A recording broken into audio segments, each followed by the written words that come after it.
Boa tarde família moçambicana, bem-vindos ao No Chat comigo, Sheila Ibrahim. Muito obrigada por estarem desse lado, fazem sempre boa companhia e vocês sabem que são especiais. E é por vocês que nós tentamos produzir todos os dias os melhores conteúdos. Bem sabem que este canal, a televisão de Moçambique, é feita de moçambicanos para moçambicanos. Para quem não se encontra bem de saúde, rápidas melhoras. Para quem se encontra mais triste, estamos a viver numa altura de muita tensão, que possam acalmar os vossos corações, ter muita fé que dias melhores certamente virão. Para quem perdeu um familiar, um amigo, uma pessoa amada, as nossas mais sentidas condolências. O programa de hoje vai ser super especial, vai ser mesmo para agregar valor nas vossas vidas. Vamos ter uma convidada que é expert quando falamos em construções. Com mais de 13 anos de carreira, ela tem de facto arrasado não só nas suas construções, mas também no Instagram e vai ser um tópico de conversa. Uma engenheira civil que tem quebrado todas as barreiras que encontra pela frente, inclusive as delas próprias. Ainda também como designer de interiores, vai contar-nos um bocadinho de como a criatividade vai fluindo na sua vida e nas suas obras. Teremos ainda também a nossa dica do expert com o Bambino, que nos vai falar sobre fotografias para os nossos produtos, para aquela nossa loja online ou aquela página de vendas que temos no Instagram, Facebook ou qualquer outra rede social. E já falando em redes sociais, estamos também em direto no nosso Facebook. Obrigada por juntarem-se a nós. Vocês sabem que os vossos comentários, as vossas recomendações são sempre de veras importantes. Queremos também deixar-vos a conhecer um pouco mais sobre o mundo, por que não conhecer sobre as plantas, conhecer sobre os animais, sobre o nosso próprio corpo, com as curiosidades da Sheila lá mais para frente. Para já, por favor, Tânia, vem para cá. Tânia Telfer, vamos conversar, vamos falar de ti, sempre elegante, uma engenheira completa. Bem-vinda. Tudo bem? Tudo bem. Que bom. Vamos sentar-nos deste lado. Precisamos de muito tempo para conversar. Vou pedir aqui que fiques com o microfone. Vou precisar de muito tempo para conversar contigo. És a nossa única convidada do dia porque falar de obras é uma obra. É uma obra longa, né? Pois é. É uma obra longa. Muito obrigada, Sheila. Obrigada pelo convite, obrigada pela oportunidade. E pronto, vamos a isso. Vamos a isso. Hoje não com o cimento na mão, mas com o microfone, para mudar um bocadinho a tua rotina, também faz bem para qualquer carreira. E começamos por aí. De onde começa a paixão pela construção? Há 13 anos, hoje, felizmente, vemos mais meninas, mais raparigas a seguirem pela construção civil.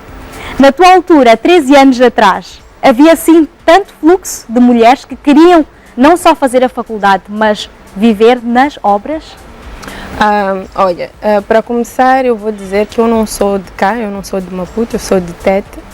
O que limita ainda mais, não é? Pois, por isso é que eu voltei lá mais para trás.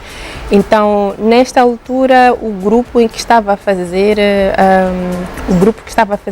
ciências com desenho era bastante pequeno, mas muito pequeno. Acho que éramos três ou quatro mulheres.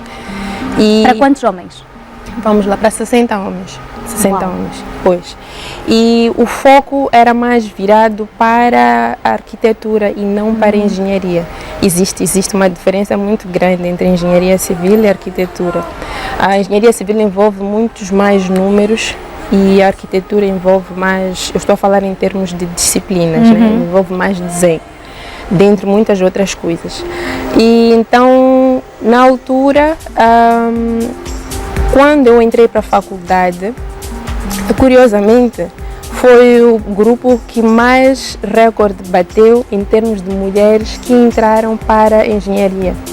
Eu lembro-me que na altura eram 120 homens para 10 mulheres. 120 se eu não estiver a fazer confusão. Menos de 10%? Pois. Mas, olha, foi um recorde batido, um recorde alcançado, olhando para o histórico. E tudo começa-se assim, não é? De pequenino. Pois. E pronto, a paixão foi crescendo com o tempo. No princípio, tu ficas naquela dúvida se é realmente aquilo que tu queres fazer, porque tu vais com uma percepção do que é o curso e de como é que ele vai correr. mas chegas lá, afinal de contas, ele não é como tu imaginavas. Já agora, o que é que tu imaginavas, Tânia? Olha, eu imaginei que eu fosse entrar e fosse aprender logo como é que se constrói uma parede, como é que se faz a cobertura, ou seja, eu pensei que fôssemos olhar mais para O resultado final. Exatamente, mas o curso é completamente diferente disto. Ele é muito mais teórico, são muitos cálculos e na altura tu até nem percebes o porquê de estar ali a aprender aquela matéria. Tu só te apercebes ou só começas a entender o porquê, a razão de todo aquele ensinamento, de toda aquela teoria quando tu começas a trabalhar na área propriamente dita.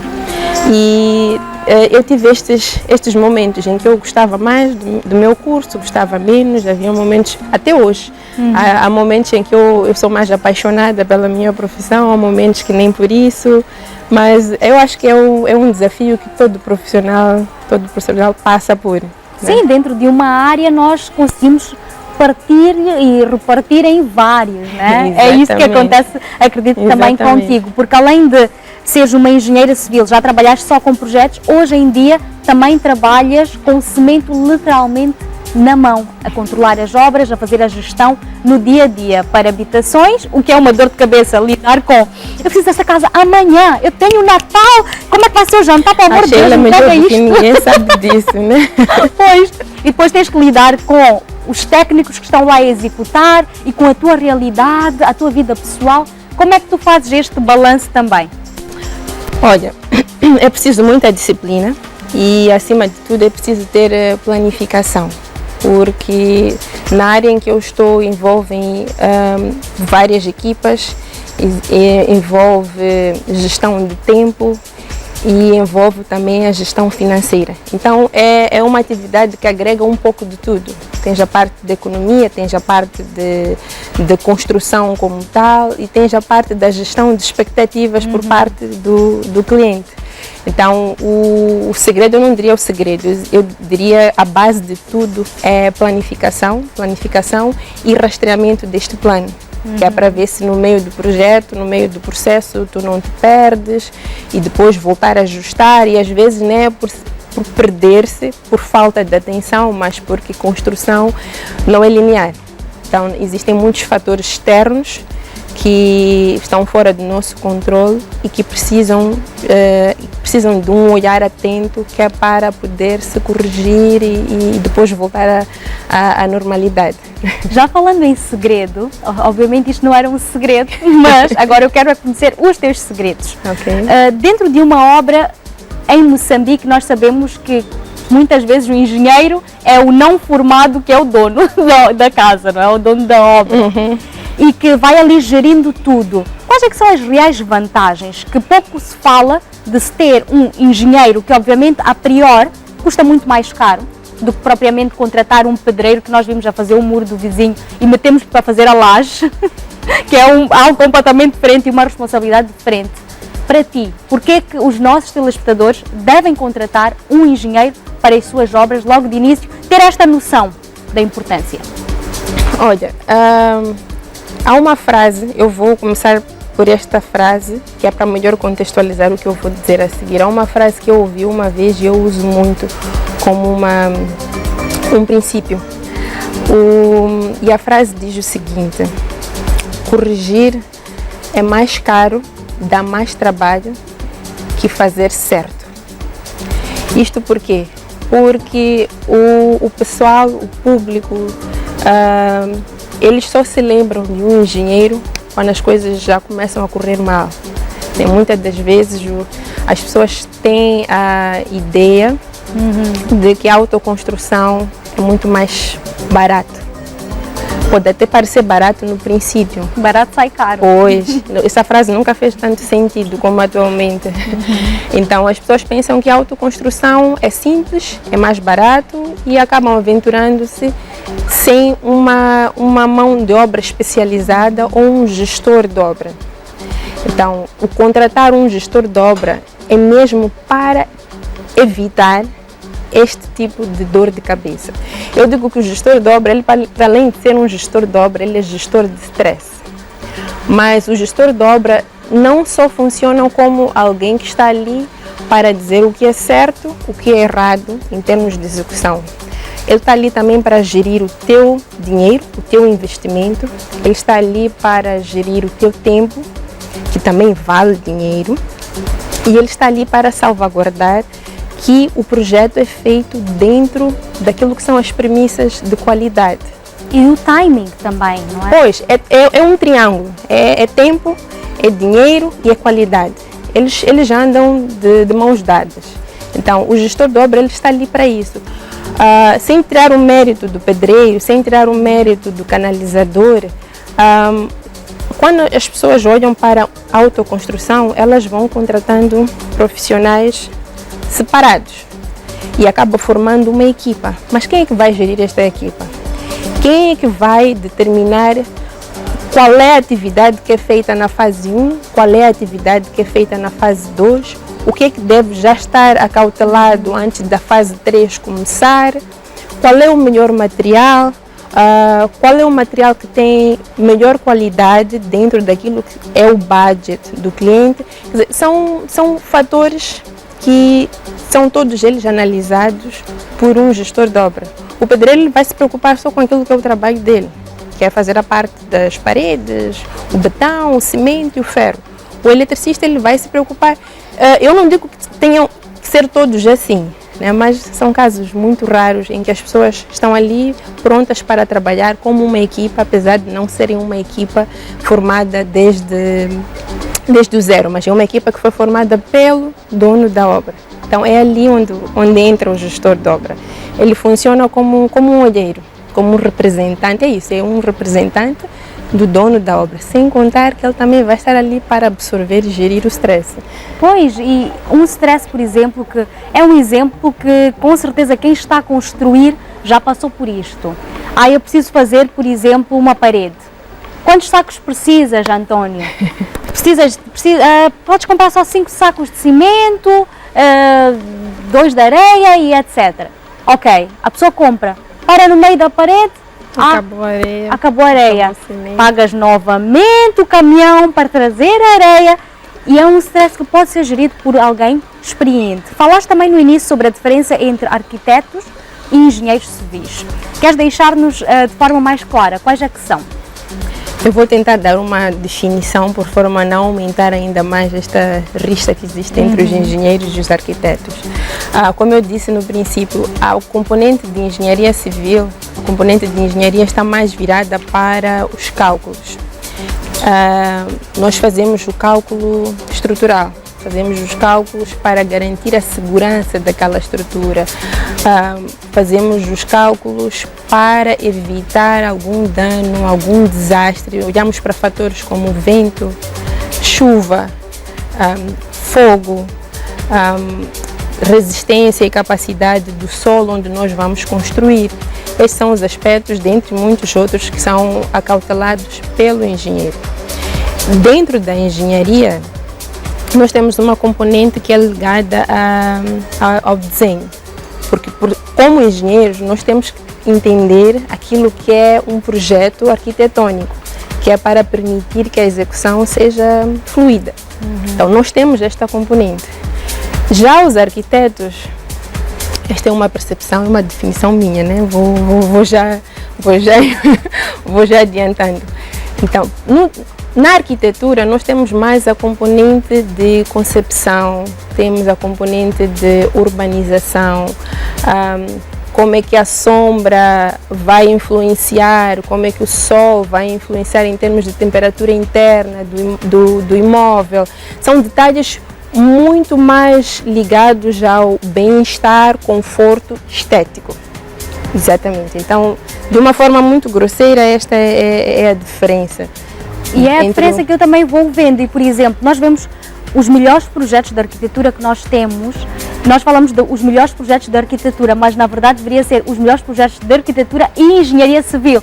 Porque quando vem um arquiteto que também fez tudo sozinho, ou tem uma especialização extra para perceber esta questão da resistência, de quanto tempo isto vai durar e se está de facto a ter a segurança que os habitantes precisam.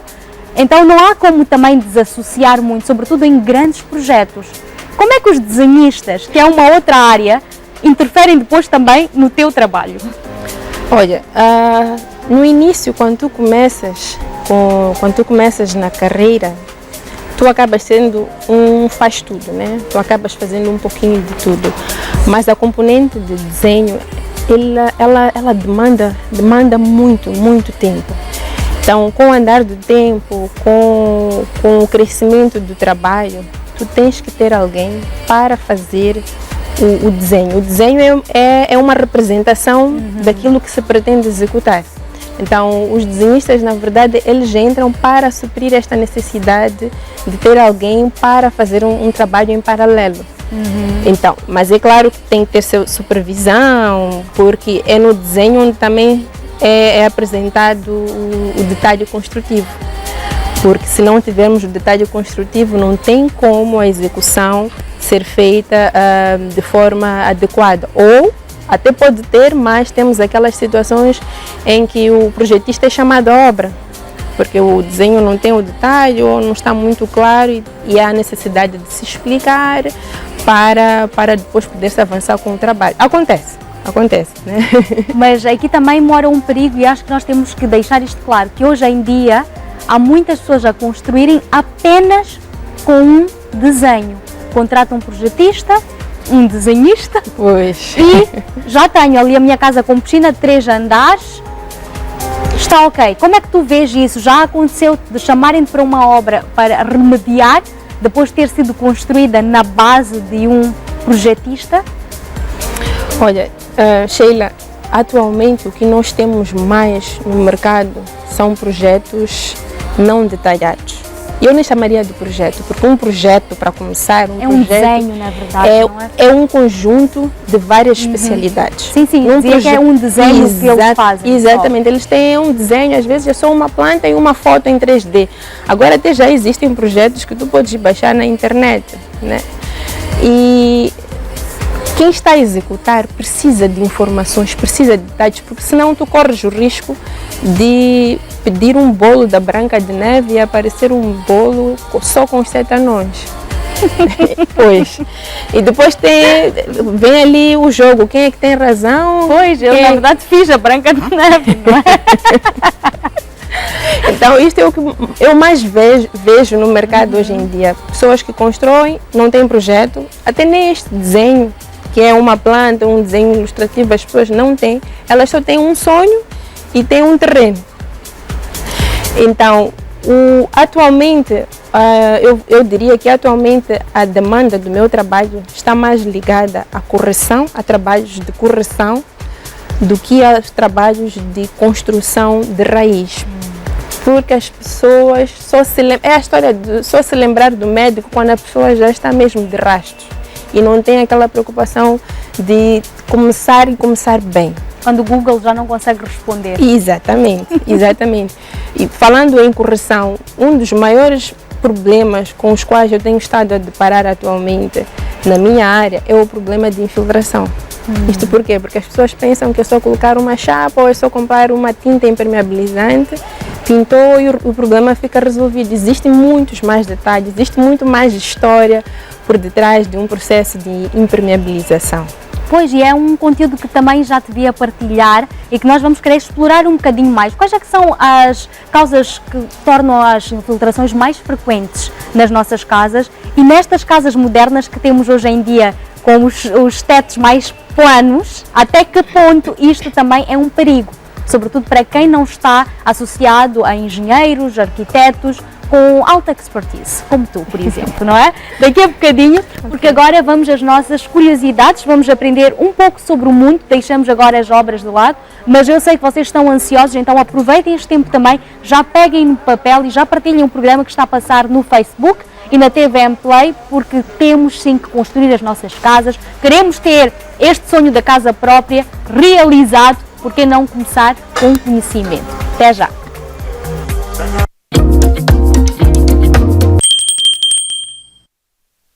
Bem-vindos à nossa seleção de curiosidades para hoje. Vamos começar por falar de uma estatística bastante interessante. Sabiam que estatisticamente temos mais probabilidade de morrer a caminho para comprar um bilhete de loteria do que propriamente ganhar na loteria? Algo também super interessante é o nosso cérebro humano. Pois é, sabiam que se nós tivéssemos o cérebro como um computador, poderíamos realizar 38 mil trilhões de operações por segundo? Aliás, o supercomputador mais poderoso do mundo, Blue Gene, pode gerenciar apenas 0,002% disso. Já viram como somos poderosos? Outra curiosidade é que, embora seja um dos menores órgãos que o nosso corpo possui, utiliza cerca de 30% de todo o sangue bombeado pelo nosso coração. E falando em coração, sabiam que o coração de um embrião humano começa a bater quando ele está com apenas 4 milímetros, ou seja, do tamanho de um feijão. Com 1 centímetro já é possível identificar o coração, o cérebro, as pernas e os braços. Viva a medicina! E quando pegamos na história da medicina, vamos encontrar o intervalo mais longo entre o nascimento de gêmeos. 87 dias. Imaginem a ansiedade desta mãe. Continuando com as nossas curiosidades, vamos agora para uma bastante aleatória. Sabem porquê que a comida servida no avião não é muito saborosa? Porque o nosso olfato e paladar diminui a cerca de 20 a 50% durante os voos.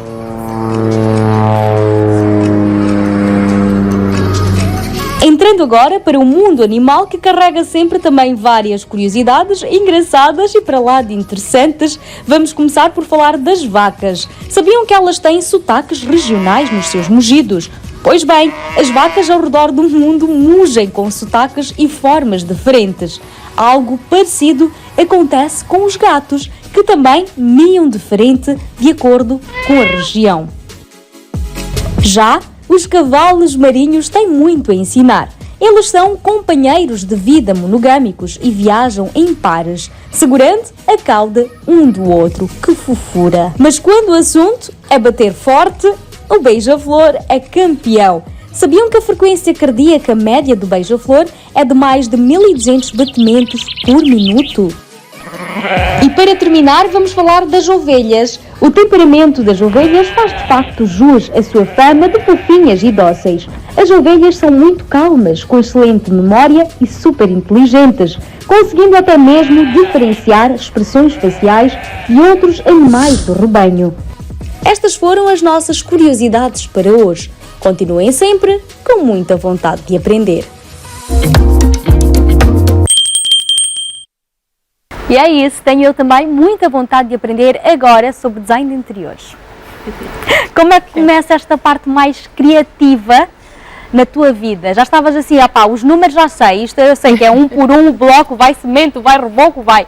Agora, como deixar isto mais harmónico, mais bonito? E seguindo tendências, que também tira-te desta monotonia, não é?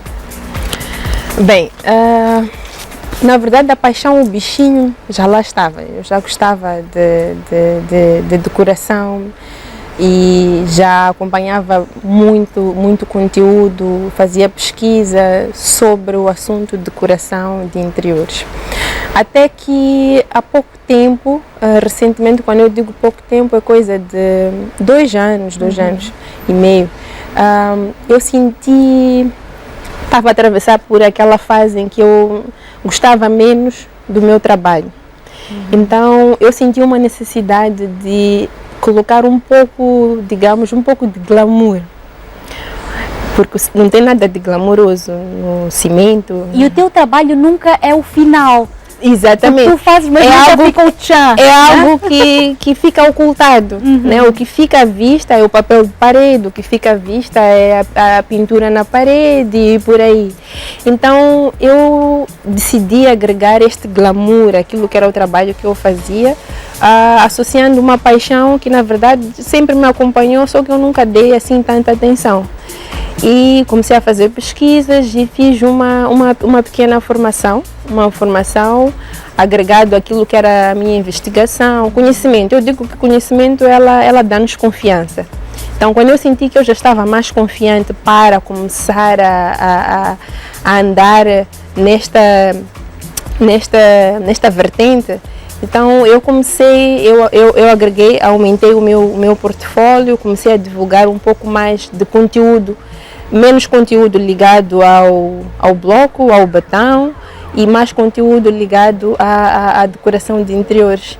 E olha, as pessoas receberam bem e continuam a receber.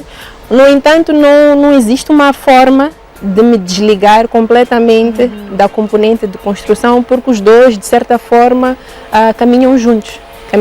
Então, eu também vi nisto uma forma de ter um diferencial do engenheiro civil que existe no mercado. Ou seja, eu tenho a componente de construção, o conhecimento técnico, que é mais pés no chão, e tenho a componente de design de interiores, que é um pouco mais do sonho e estética, e casei os dois. E também por trabalhares muito com reconstruções, isto acaba por dar-te aqui um portfólio muito enriquecido, porque tu já tens um número de obras que tiveste este trabalho de reconstrução, e para quem só, por exemplo, procura um decorador de interiores, vai olhar para ti também com outros olhos. Ok, e se nós quisermos partir 3 paredes, nós não podemos ter um decorador de interiores que não entende da parte de engenharia civil a dizer, ok, vamos fazer um open space, que acontece muito nos apartamentos que estão na cidade, por exemplo. São do tempo colonial, têm as suas divisões, numa coisa mais tradicional. Pois. E depois não, eu quero um open space, por favor, destrói este quarto, abre a cozinha e o suporte e as vincas, como é que fica? Exatamente, é ali onde eu digo que eu decidi olhar para isto como um diferencial para o mercado. Tenho o conhecimento sobre aquilo que é a segurança da estrutura, o que é que pode, o que é que não pode. Há uma frase que eu uso muito, que é tudo não teremos. Então, temos que encontrar equilíbrio, parcimônia, um pouco disto, um pouco daquilo, né? Quando não dá para ter 100% de um ou 100% de outro. Então, ali é que entra a componente de engenharia, de construção, porque eu também vou olhar para aquilo não só como produto final, mas também como a segurança que aquela alteração vai trazer para quem vai ali habitar. Ai, que interessante. Nós todos temos um estilo. Uns conhecem melhor, outros ainda estão na fase de descobrimento. Com certeza tu também tens o teu estilo. E nas obras vais tentando puxar, isso é automático. Pois. Como é que tu fazes para manter o balanço entre aquilo que é a Tânia e aquilo que o cliente quer? Mas não o cliente quer todas as paredes de uma cor, depois passarinhos a caírem. Então, pá, isto aqui fica um bocado piroso. Como é que depois fazes o balanço? Olha, esta é uma pergunta interessante, porque este assunto, este tema foi uma das grandes dificuldades que eu encontrei quando eu decidi me aventurar neste assunto, que é a decoração de interiores. Porque eu olhava para o cliente, mas eu via a Tânia. E eu queria que as minhas ideias fossem absorvidas de forma natural e fossem abraçadas logo. No entanto, como tu mesmo disseste, Sheila, cada um tem o seu estilo, cada um tem a sua forma de ver. Então, eu tive que crescer e ter a mente aberta à reflexão, olhar, entender a dor, entender o que o cliente quer e depois, de uma forma bonita, de uma forma política, tentar explicar o porquê que o A e o B não se complementam, mas também tentando trazer alguma alternativa que atente um bocadinho aquilo que é a necessidade, a vontade ou mesmo o sonho do cliente. Em vez de 5 pássaros a cair, vamos ter 2, né? Mas em vez de estarem a cair, vamos tentar colocar ele numa prateleira. Então eu tentei fazer este jogo de cintura e tento fazer até hoje, porque realmente cada um tem um estilo e às vezes as pessoas recolhem tanta informação, é como um prato, né? A gente pega um prato, tem um serviço de buffet, quer pôr arroz, quer pôr batata, exatamente. Então, porque de forma individual tudo é muito bom e muito gostoso, né? Mas quando fomos a juntar todos estes ingredientes e todos estes pratos, o resultado já não é o mesmo. Então eu tenho que ter este jogo de cintura que é para tentar transmitir para quem está do outro lado o que é que pode, na verdade nem o que é que pode, o que é que fica mais harmonioso, o que é que casa melhor e por aí vai. Que na verdade toda a gente que faz um projeto de interior, no fundo o que quer é isso, mesmo não sabendo, quer harmonia, quer paz, quer sentimento de lar, e é isto que ofereces, mas também às vezes quer um lugar perfeito para trabalhar. O que é que te deixa mais realizada? Projetos habitacionais ou escritórios? Projetos habitacionais, sem dúvida. Por quê? Eu acho que primeiro, eu estou a falar de mim, primeiro porque eu sou mulher. E nós mulheres, nós temos a tendência de olhar para casa, é aquela história, dá uma mulher uma casa e ela vai transformar num lar. Então nós queremos abraçar, queremos olhar para casa como o nosso templo. Nós queremos ser abraçadas pela nossa casa. Não existe nada, como eu digo, não existe nada mais prazeroso que voltar para casa e sentir-se em casa. Porque há pessoas que vivem nas suas casas, mas não se sentem no seu habitat, né? Não se sentem confortáveis. Então, e porque os projetos habitacionais, eles oferecem mais desafio, oferecem um mundo de opções, enquanto que os projetos mais focados nos escritórios, eles são de certa forma um pouco limitados, e um pouco limitados também para a realidade em que nós temos aqui no nosso país, porque as pessoas olham para o escritório, olham para o lugar onde nós trabalhamos com muita formalidade. Estamos a evoluir, mas ainda temos um caminho muito grande por percorrer. Então, sem dúvidas, os projetos habitacionais são os que mais me dão prazer de fazer. Ai, que bom, e esta realização é importante. Vamos falar também do Instagram. Como é que esta vida de Instagrammer, que eu te posso considerar assim, está também a afetar no teu trabalho e no teu desenvolvimento de carreira, o seres mais conhecida? O que é que isto traz para ti em números, em portfólio, entre outros? Daqui a bocadinho, porque agora vamos ter com o Bambino o nosso expert que nos vai falar de fotografias e tem tudo a ver com o trabalho também que a Tânia faz no Instagram, vídeos super fantásticos, acho que vocês já acompanharam aqui alguns. Mas o Bambino não nos vai falar sobre estes vídeos, mas sim sobre fotografias, como tirar as fotografias perfeitas para os nossos negócios. Sim, eu faço bolos, eu faço badias, eu vendo bolsas, eu revendo produtos. Como tirar de forma a persuadir os nossos clientes? Vamos lá.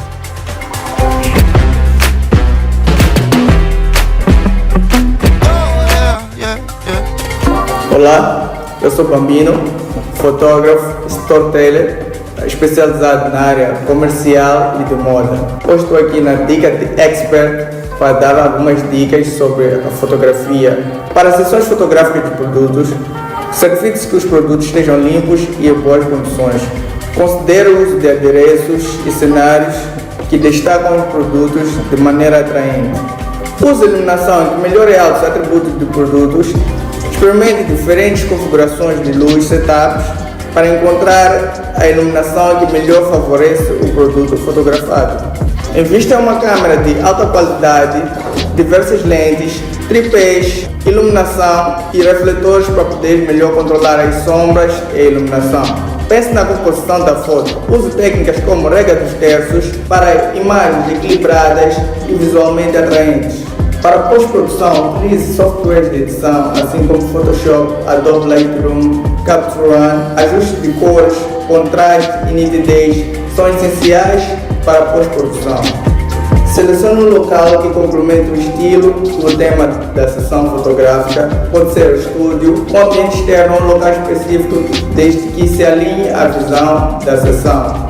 Seja claro e comunicativo ao orientar os modelos, ajude-os a entender o modo que queres passar na captura.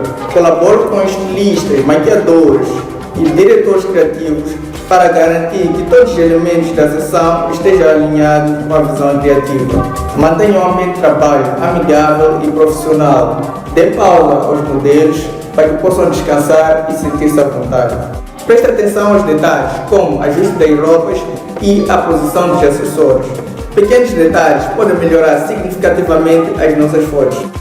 Essas foram algumas dicas que eu uso para melhorar significativamente as minhas sessões fotográficas. Muito obrigado.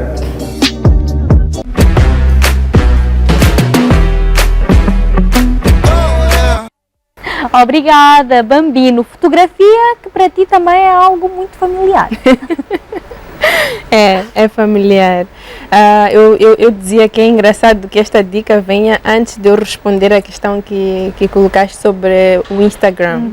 Eu, na verdade, abri a minha página do Instagram bem lá atrás, porque eu sempre gostei de tirar fotografias, eu sempre gostei de tirar, né, de fazer fotos, só que no entanto eu achava que era um desperdício que aquelas fotos ficassem apenas no telefone ou no computador.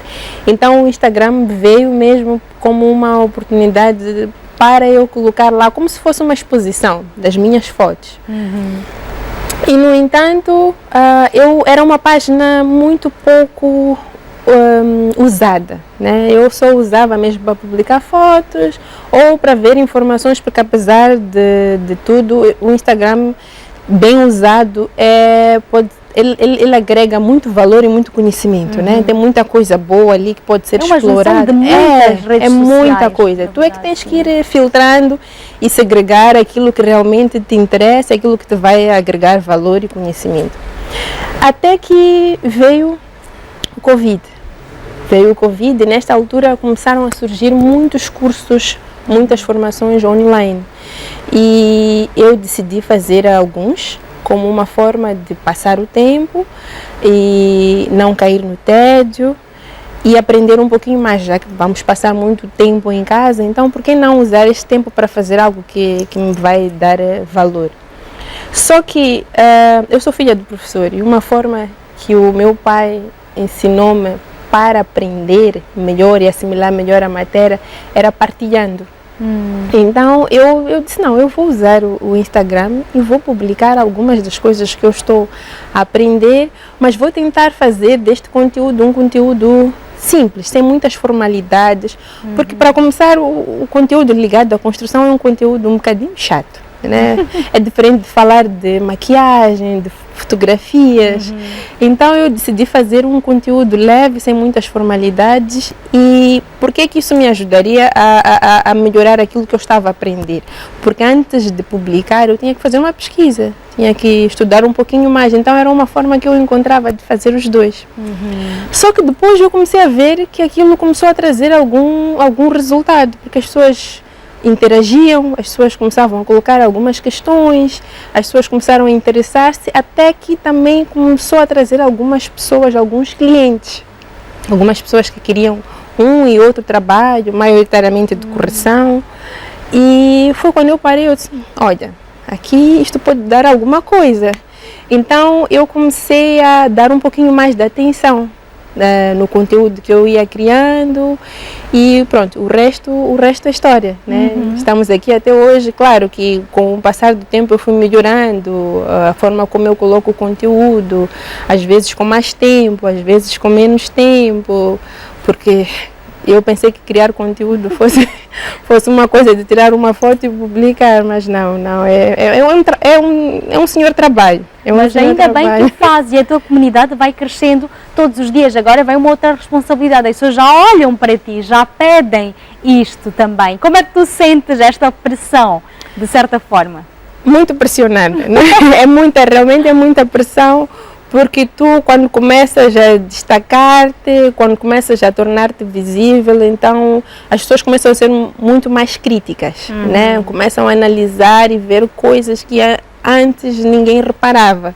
Então é um mundo muito sensível. Tu tens de ter muito cuidado com o que tu vais colocar, como é que tu vais colocar, como é que tu vais fazer. Mas é claro, para cada escolha tem sempre uma consequência, há sempre uma renúncia. Então eu faço isso olhando para o fato de que eu quero que as pessoas vejam o meu trabalho, eu quero que as pessoas me procurem. Porque no final do dia é sobre isso, eu quero fazer o meu trabalho. Eu quero fazer o meu trabalho. E acaba sendo uma montra, não é? 24 horas é mesmo por isso, dia. É mesmo isso, eu uso mesmo. Pois, é mesmo isso, porque eu vejo o Instagram, a minha página, como uma montra do meu trabalho. Eu estou ali para expor e para quem quiser ver e quem estiver à procura de alguém que faça aquele trabalho que eu estou ali a mostrar. Super interessante. Super interessante também são alguns mitos sobre obras. E ninguém melhor que tu para explicar-nos quais são os mitos mais frequentes no teu dia a dia. Mas, por favor, sigam a Tânia no Instagram. Não podemos estar só aqui a falar do Instagram dela, vocês têm que colher estas informações, porque também se sonham em construir, se já estão a construir, vão precisar certamente destas dicas e lá vão encontrar. Já está aqui a passar o Instagram da Tânia Telfer, então sigam e façam parte da comunidade, por que não? Agora sim, mitos. Mitos, Sheila, olha, agora pegaste-me. Eu não diria mitos, porque eu acho que ainda não deparei-me com uma situação em que eu possa olhar para aquilo e dizer, olha, isto é um mito, mas sim assuntos ligados à superstição. Nós somos um país, vivemos num país africano em que esta componente está bem enraizada em nós. Então, uma das coisas que eu aprendi a respeitar e a respeitar muito, voltando um bocadinho para trás, só para contextualizar, antes de entrar nesta vertente de construção habitacional, design de interiores, eu trabalhei como consultora, trabalhei também como empreiteira, que é construtora, e eu fiz muito trabalho no distrito. Então, sempre, antes de se começar com qualquer atividade na obra, há necessidade de se fazer uma cerimônia tradicional com as pessoas que representam, têm uma importância muito grande para aquela comunidade. Eu já ouvi histórias, nunca passei por uma situação em que não tenha sido feita a cerimônia e depois as coisas não tenham corrido bem, mas já ouvi muitas histórias de máquinas que pararam no meio da execução porque não fizeram e depois de ter sido feito, isso contado por professores que eu tive na faculdade, profissionais com muitos anos de experiência, modernos e que também provavelmente não acreditavam nisto, mas aprenderam a respeitar.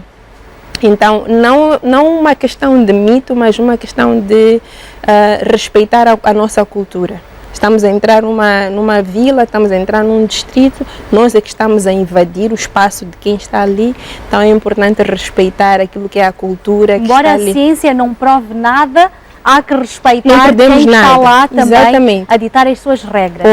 Pois. Se seguimos uma legislação, é a legislação da zona. Exatamente. Então, por que não? Por que não? E depois não só, se nós estamos a construir naquela comunidade é porque nós queremos trazer algum benefício para aquela comunidade. Então, por que não começar bem? Com a inclusão. Exatamente, por que não começar bem? Então, eu nesta questão de mito, eu diria que ainda não consegui, ainda não deparei-me com uma situação em que eu possa chamar algo de mito.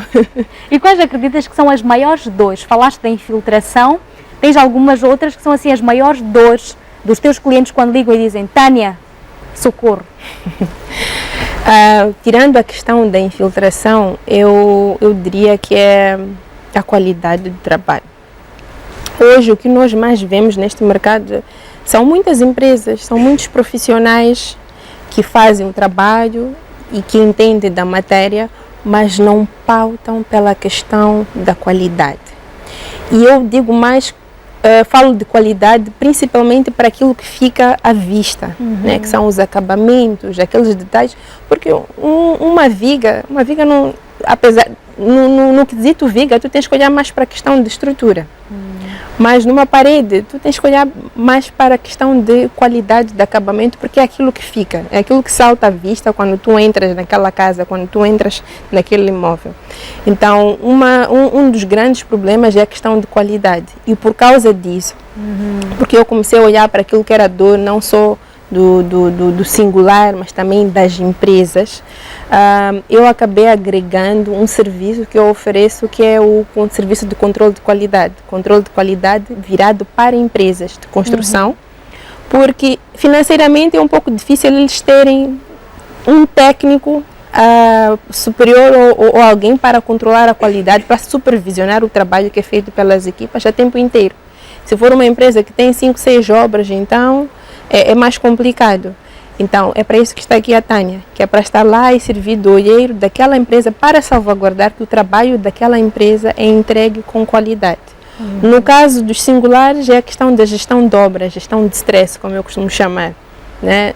Contratem um gestor de obra, que é para ele estar ali, ele tratar de resolver, prever, antecipar os problemas e as soluções que vão surgir. Sempre surgem problemas na obra, é melhor colocarem isso na cabeça, que na obra nós sempre teremos problemas. Temos que ter alguém que esteja lá e já esteja familiarizado com este tipo de situação.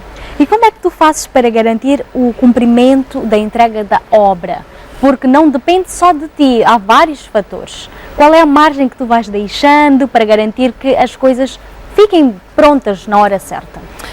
Olha, Sheila, um dos grandes problemas na construção é a gestão de expectativa. E pela minha experiência, a melhor forma de tu gerir a expectativa de quem está ali ansioso à espera do produto final é a antecipação. Então é importante que tu sejas sincero e honesto já no princípio e digas, olha, nós temos este cronograma, temos este plano. Então o plano diz que nós vamos começar no dia 1 e terminamos no dia 1 do terceiro mês de obra. Mas, tem sempre um mas. Isto, se nós não tivermos um problema de fluidez em termos de caixa, quando eu digo fluidez em termos de caixa, estou a falar dos pagamentos, porque a obra é investimento e tu tens que ter o material a entrar constantemente. Estou a falar com uma expert aqui em autoconstrução. É a dor de cabeça, até agora baixou o espírito das memórias. Então, é a antecipação e é a honestidade. É importante apresentar um plano, mas já antecipar o cliente que pode acontecer isto, pode acontecer, e se acontecer isto, a consequência é esta. Que é para o cliente já estar preparado e se acontecer, ele já não vai ser pego de surpresa. Então, é gestão de expectativas com antecipação. E qual é que é para ti a importância da comunicação fluida? Porque vemos também em muitos profissionais que antes de pegarem um contrato, comunicam até em horas fora do expediente. Assim que pegam o contrato, recebem o primeiro pagamento, a comunicação começa a ser mais lenta, até passar a não acontecer praticamente. Eu diria que a melhor forma, continuo falando da questão da gestão de expectativa, a melhor forma é, já no princípio, garantir uma forma de se comunicar e a periodicidade em que esta informação deve ser apresentada. Em algumas obras que eu supervisiono, algumas obras em que eu estou a executar, normalmente nós já fazemos um plano, do mesmo jeito que temos um plano de execução, né, de obra, existe também um plano de reuniões, encontros de obra, em que o cliente está lá, o gestor está lá e ele diz, olha, estamos a fazer isto, estes foram os problemas, estas foram as soluções que nós encontramos e isto vai implicar aquilo e por ali em diante. E depois definir logo no princípio se a atualização, pelo menos em termos de fotografias, vai ser feita diariamente, vai ser feita... É uma questão de acordo, né? Muitas das vezes as pessoas apresentam um projeto, apresentam um orçamento, vamos começar, a modalidade de pagamento é esta, mas existem muitos outros detalhes que precisam ser esclarecidos logo no princípio, que é para evitar esse tipo de confronto, né? Esse tipo de desapontamento. Na verdade, às vezes nem é porque quem está a fazer não passa a informação e faz de propósito, mas é porque a pessoa nunca ficou claro entre as partes que devia ter sido feito daquela forma. E às vezes é porque o cliente também está à espera que quem está a fazer já saiba de antemão o que é que deve fazer ou o que é que eu espero que ele faça. Então é uma questão de conversar e colocar na mesa tudo aquilo que são as premissas, tudo que são as expectativas de ambas as partes e aquilo que o serviço oferece. Olha, eu vou fazer esta obra e eu vou fazer isto. E fica tudo muito mais claro e definido. Interessante, espero que vocês tenham anotado, porque é importantíssimo termos esta noção, não só para a obra, para tudo na nossa vida. Exatamente. Sempre temos uma comunicação com alguém. Agora, quero fazer-te um desafio, de deixares uma mensagem para uma mini Tânia, uma Tânia de 13 anos atrás, 17, 18 anos, a pensar, ok, eu quero fazer engenharia civil, mas como será o meu caminho? Que conselho deixas para esta rapariga?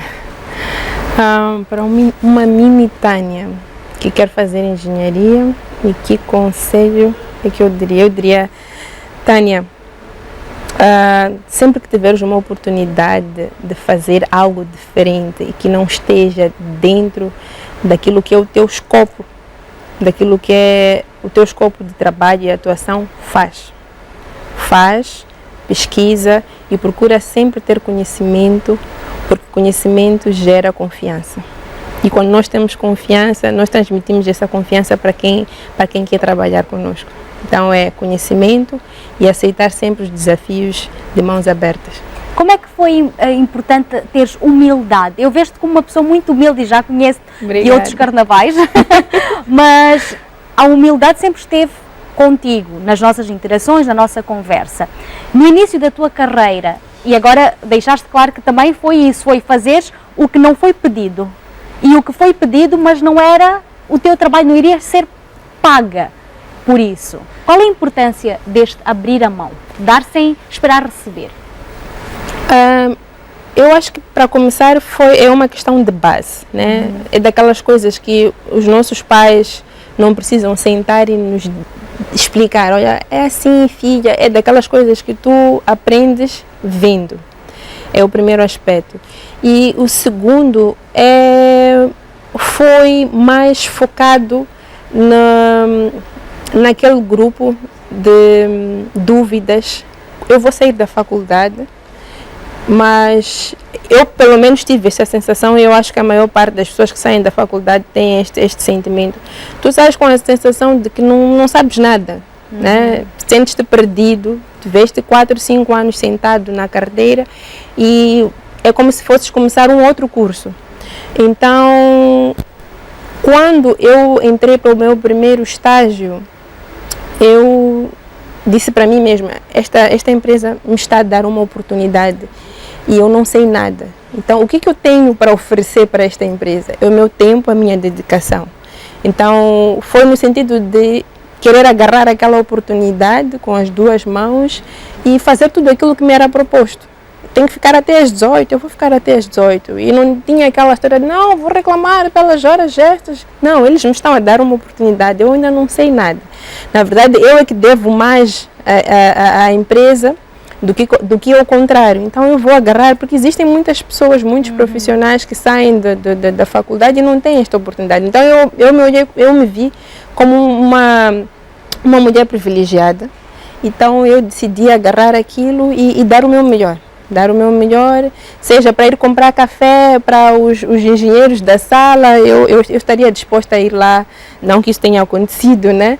Mas eu olhei para aquilo como uma oportunidade e eu decidi fazer tudo o que tivesse ao meu alcance para conseguir agarrar. E olha, funcionou bem, porque depois do estágio eu continuei a trabalhar naquela empresa e fiquei lá por 9 anos. Uau. 9 anos, exatamente. E foi importante este saber ouvir quem já sabe fazer. Exato. Para colher as experiências e aplicares na tua vida. Pois. Que interessante, foi super inspirador. O que não é nada inspirador é o tempo, quando ele passa assim tão rápido. Já passou, já acabou. Já, meu Deus. Já. Últimas considerações, por favor. Primeiro agradecer a ti. Obrigada. Por esta oportunidade. Obrigada por teres olhado para a Tânia e para o trabalho dela como um trabalho que merecia ser partilhado. Maravilhoso. E segundo, deixar um conselho para as pessoas que estão do outro lado a ver o programa e que estejam perdidas em relação à construção. Eu vou deixar uma frase aqui que é para as pessoas poderem refletir e pensarem nisso antes de se aventurarem numa autoconstrução. Não que a autoconstrução seja má, mas é importante que a pessoa tenha base. Não existe nada mais caro que mão de obra barata. Então pensem nisso antes de se aventurarem em construções, sem fazerem pesquisas e contratar um profissional que tenha base e tenha conhecimento. Essa doeu na alma de muita gente. Obrigada mais uma vez e obrigada a vocês também que estiveram ligados ao programa. Eu vou terminar dizendo que a sorte é a oportunidade encontrando pessoas preparadas. Como é que vocês estão a preparar-se para a vossa sorte? Seja para ter uma viatura, seja para começar a construir. Quero comprar uma viatura? Ainda não tem carta. Se a viatura chegar, como é que vai ser? Então, preparem-se para a sorte. E até lá, lavem bem as vossas mãozinhas com água e sabão, sejam bons uns para os outros e já sabem, são maravilhosos. Se alguém disser o contrário, é mentira. Tchau, tchau, até a próxima semana.